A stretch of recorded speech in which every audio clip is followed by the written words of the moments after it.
October 29, 2017. Toward the end of his densely packed and star-studded survey Everybody Had an Ocean, Music and Mayhem in 1960s Los Angeles, William McKean offers an apocryphal exchange between music producer Terry Melcher and an aspiring local singer-songwriter named Charles Manson. Charlie, there's mixed emotions about promoting you. Melcher, who was Doris Day's son, is said to have told him, "You're unpredictable. You amaze me at times, and at other times, you disappoint the hell out of me."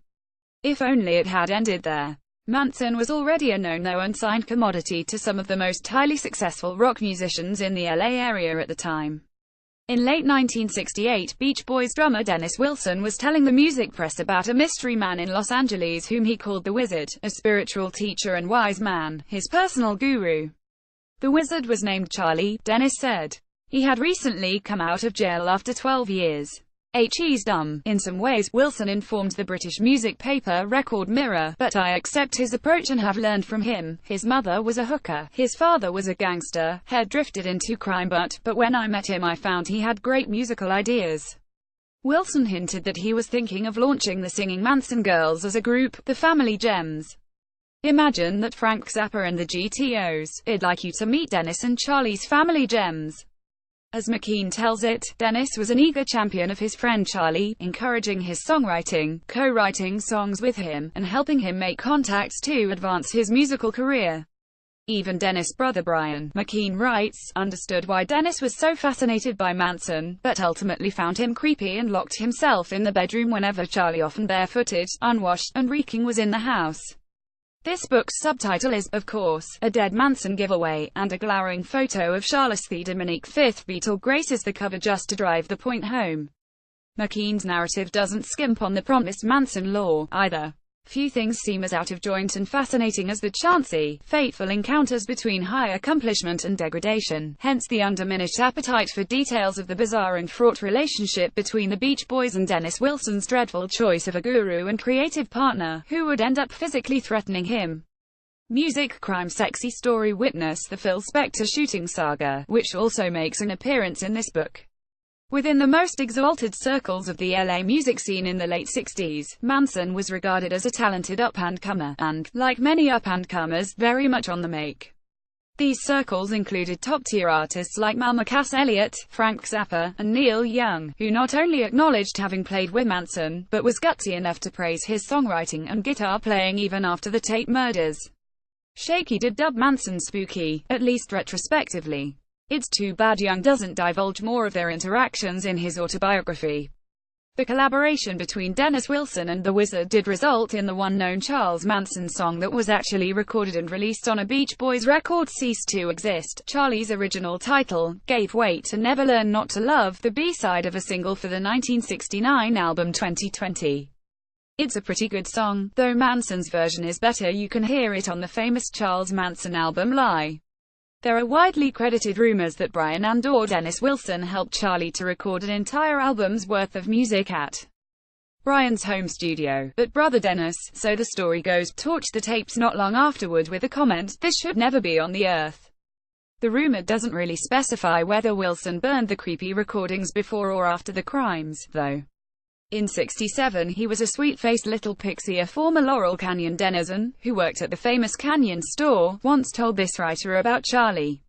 "When I saw him again in '69, whoa. The wiry little minstrel from Griffith Park with a twinkle in his eye and the empathic concern toward young runaway hippie girls had transmogrified into a pissed-off, ferocious, bloodletting monster." Though presented as a more or less comprehensive simmer of the milieu Manson haunted, the book is clearly written by a Beach Boys fan, so let the buyer beware.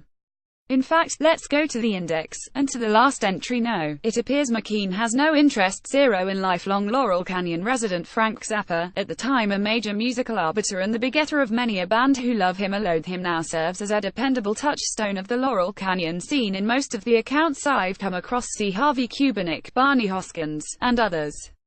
McKean's musical blind spot also means this book has nothing to say about Arthur Lee and Love, a prime dark side of psychedelia band, now with a huge posthumous reputation. One would think that the group's only handshake-away proximity to Manson would serve as a perfect entry into the crime and music nexus this book is ostensibly about. It is on record that Manson Lieutenant Bobby Beausoleil, a talented guitarist and songwriter, often sat in with Love and was a good friend of Johnny Eccles, the group's bass player. Biracial Arthur Lee was himself as tortured as they come, eventually serving time for threatening a neighbor with a gun, but he was neither a psycho nor a killer.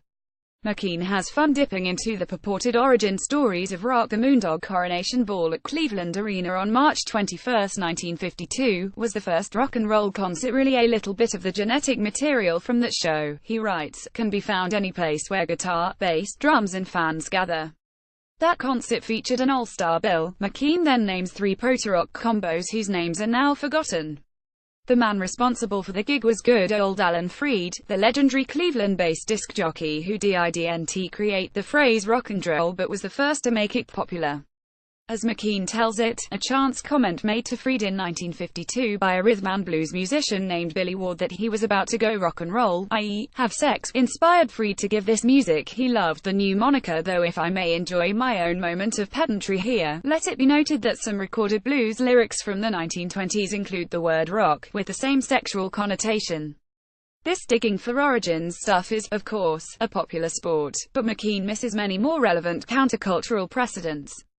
For instance, he leaves out that aversion to Zappa again, the story of a small group of post-beatnik bohemians in Los Angeles, including Zappa, who congregated at Cantor's Deli on Fairfax in the early 60s and dressed in colorfully mismatched thrift store clothes, arguably launching the psychedelic era, or at least its look. This group called themselves Freaks. They made their mark and got the hippie look going, but for some reason the label didn't last. But what McKean does include is interesting and provocative. He takes the what's above all approach in depicting the stars, like David Crosby. David Van Cortlandt Crosby had all the arrogance that went with his stuffy name, and takes a few digs at bloated and booze-addled Jim Morrison.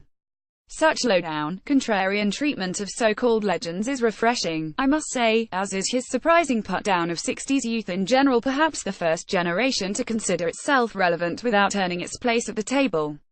McKean's hero is clearly the tragic musical genius and obsessive perfectionist Brian Wilson. This is made plain by his closing benediction. Though Brian Wilson and Mike Love no longer collaborate and Carl and Dennis Wilson are gone, they are all still together on the radio late at night, where they join voices and are young and golden and beautiful forever. If you're looking for crime stories other than Manson, you'll need to slog through enough Laurel Canyon rock bios to get to the compelling tale of Frank Sinatra Jr.'s weird kidnapping in 1963. Give credit to Jr., who reportedly told his captors, "You guys don't scare me," and the strange connection between that crime and the hugely successful singing duo Jan and Dean. I won't give it away here, just buy the book. Ultimately, like most mashups of musical and criminal law, McKean's book makes for good reading, though it doesn't cover either subject exhaustively. Anthony Mostrom, a former Los Angeles Times columnist, is currently a book reviewer and travel writer for the LA Weekly.